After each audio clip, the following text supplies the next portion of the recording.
Sahabat, selamat datang kembali di acara Difabel Bisa Berkarya.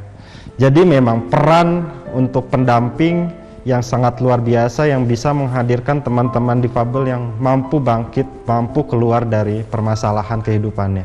Termasuk sosok AA tadi yang sudah diceritakan sangat luar biasa, sangat welcome sekali terhadap teman-teman disabilitas, termasuk Mas Punto yang pada saat itu memang disebutnya sahabat AA gitu ya. Betul. Baik, jadi Mas Punto setelah sedikit cerita Mas Punto tadi ke Darut Tauhid, ke Bandung ya. Ya. Nah Mas Punto waktu itu tinggalnya di mana? Saya dikasih kesempatan sama AA untuk tinggal di masjidnya. Masya Allah. Kenapa? Karena supaya memudahkan akses saya ketika ingin beribadah dan menghadiri kajian-kajian di masjid. Karena kan mayoritas pengajian tentu diadakannya di masjid. Itu tahun 2015. 2015. Ya, karena kondisi saya kan ketika saya datang ke Bandung, AA langsung lihat bagaimana saya berjalan, bagaimana saya berpindah dari satu tempat ke tempat lain. Nah, itu kemudian menjadi pertimbangan AA mungkin akhirnya AA menempatkan saya di masjid. Bersama teman-teman DKM pada saat itu. Baik. Dan yang saya tahu di tahun segitu tuh memang akses tidak seperti sekarang kan ya. Iya. Kalau saat ini memang sangat apa ya, fasilitasnya sangat banyak buat teman-teman disabilitas. Sangat gitu. memudahkan. Sangat memudahkan. Jadi waktu itu gimana Mas? Ada yang menyampaikan ke saya bahwa waktu itu Mas Punto tinggalnya di lantai 3. Ya, betul. Lantai 3 tapi si WC-nya itu di bawah gitu. Ya, betul. Itu perjuangan sekali. Gimana Mas Punto pada saat ya, itu? Jadi saya harus bisa membaca diri saya sendiri dan pada ketika saya awal-awal ke Darut Tauhid, tentu hal yang pertama saya lakukan adalah beradaptasi dengan lingkungan yang dimaksud adalah tempat saya tinggal, yaitu masjid. Bagaimana saya bisa ke toilet, terus bagaimana akses saya ke atas, ke tempat saya istirahat, ke tempat sholat itu. Saya beradaptasi, alhamdulillah pada saat itu nggak lama, hanya seminggu aja langsung bisa mandiri. Kalau di awal-awal kan harus diantar dulu, toilet di sebelah sini gitu, harus diarahkan dulu. Itu tuh sudah menjadi seorang disabilitas netra juga ya? Ya, sudah. Okay. Jadi begitu awalnya saya harus beradaptasi terlebih dahulu.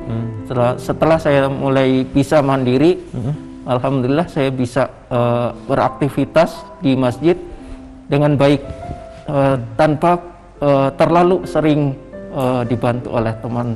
Paling ketika saya butuh untuk beli makan atau apa gitu baru saya minta bantuan teman. Tapi kalau untuk ke kamar mandi, ke tempat salat, karena sudah bisa menyesuaikan diri, alhamdulillah. Jadi sudah bisa sendiri ya? Alhamdulillah bisa. Masya Allah.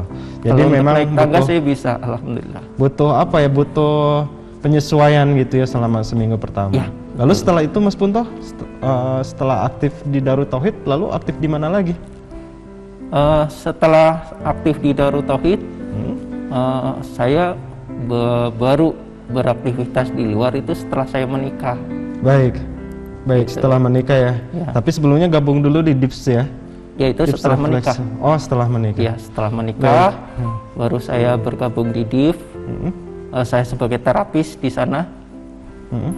Kemudian berkat motivasi yang sangat tinggi, dorongan yang sangat kuat dari istri saya, kami memulai usaha sendiri. Baik, sebelum kita lanjut pembicaraan, saya mau menghadirkan dulu Teh Susi, istri dari Mas Punto. Mangga, Teh Susi.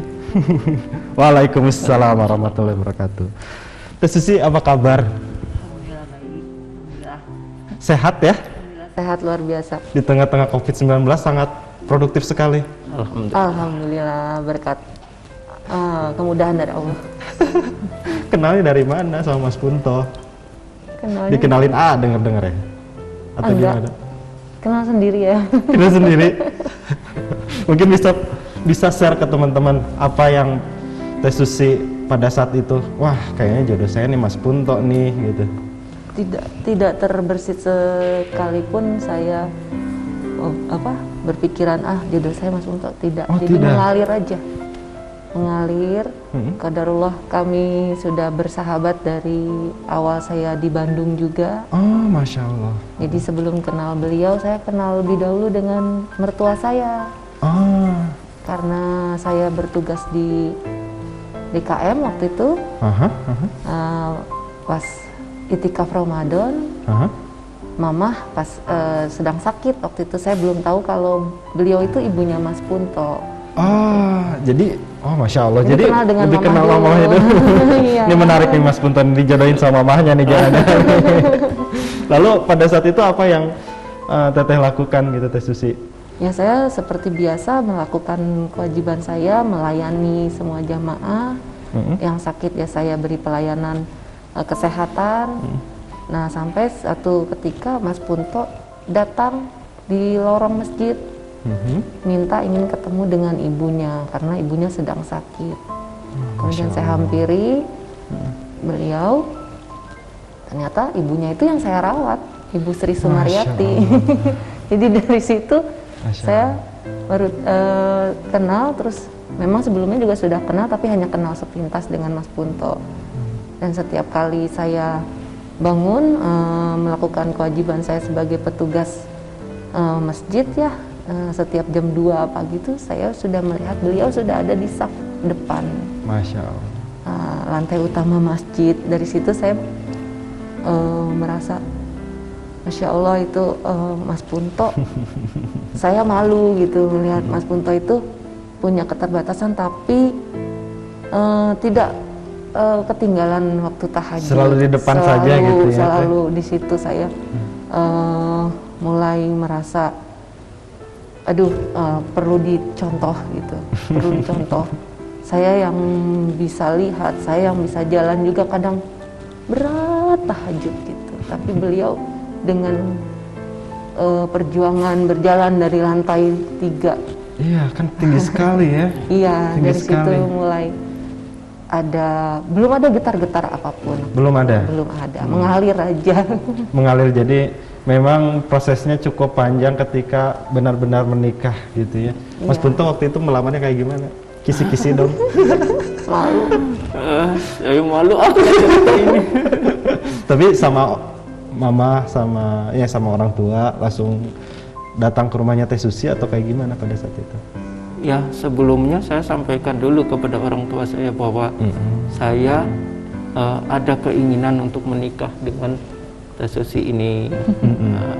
Saya sampaikan ini kepada ibu saya, dan alhamdulillah ibu saya meresponnya dengan baik. Jadi karena sudah kenal di masjid sebelumnya, sudah kenal baik, dan beliau tidak pakai babi bu AIU langsung setuju. Masya Allah. Nah, setelah itu baru kami datang, saya sampaikan ke beliau maksud saya, dan alhamdulillah beliau juga meresponnya dengan baik. Ya sudah, saya datang ke keluarga beliau begitu. Dan dengar-dengar membuka kan sebelumnya tadi ke DIPS ya. Di DIPS itu mencoba mencari peluang kerja. Ya, dan betul. ternyata Karena saya sudah menikah kan, jadi saya punya Kewajiban. tanggung jawab. Itu juga yang AA nasihatkan kepada saya, bahwa saya harus punya tanggung jawab walaupun dengan kondisi terbatas. Bergabunglah saya di refleksiologi. Saya belajar dulu di sana sebagai terapis kira-kira 3 bulan. Setelah itu saya mulai bekerja di sana sebagai terapis pijat ya? Iya, betul. Alhamdulillah. Kemudian istri memotivasi saya bahwa saya suatu saat harus bisa mandiri. Dan akhirnya terbukti ya? Usaha sendiri. Alhamdulillah. Dorongan beliau sangat kuat, sangat menginginkan bahwa saya punya usaha sendiri, harus bisa. Dan alhamdulillah sekarang semuanya terwujud. Kami sekarang punya usaha. Jadi punya usaha beliau itu di Cimahi, rumah makan apa namanya? Warung Tosi. Warung Tosi. Tosi. singkatan dari Punto dan Susi. Masya Allah, romantis sekali pasangan ini. Baik teman-teman, ini semakin hangat pembicaraan kita karena sudah kedatangan Teh Susi sebagai istri dari Mas Punto. Jadi tetap di acara Difabel Bisa Berkarya.